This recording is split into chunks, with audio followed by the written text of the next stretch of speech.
அதான் நீங்க இந்த அதிகாலையில எழுந்து உங்க சுவாசத்தை சீர்படுத்துங்க.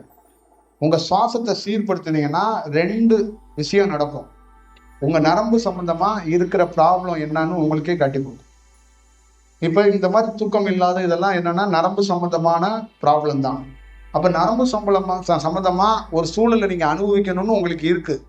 அப்ப இத ஒரு கரெக்டா கையாளக்கூடியது என்னன்னா காற்றோட சீராகணும் காற்று.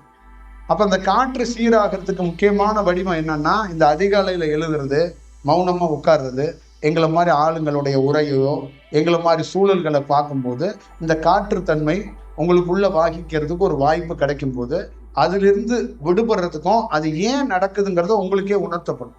ஒரு விஷயம்தான், சுவாசம் சரியில்லை, அதை சரி பண்ணா சரியாகுங்கிறது கூட சரி கிடையாது.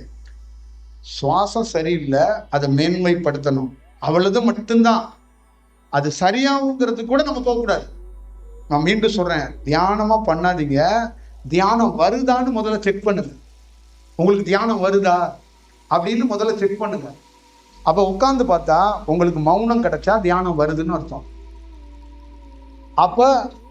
அப்போ நீங்க என்ன பண்ணணும்னா இந்த மந்திரத்தையோ இல்ல ஒரு நல்ல இடத்துக்களுக்கு தீப சமாதிக்கோ இல்லை ஏதோ ஒரு மரங்கள், இந்த மாதிரி மலைத்தொடர்கள், இந்த மாதிரி கோவில்களுக்கெல்லாம் அதிகாலையில நீங்க போறது, அந்த மாதிரி ஒரு விஷயங்கள் கேட்க ஆரம்பிச்சிட்டீங்கன்னா உங்களுக்குள்ளே ஒரு நாள் அது இயல்பாக நடக்கும்.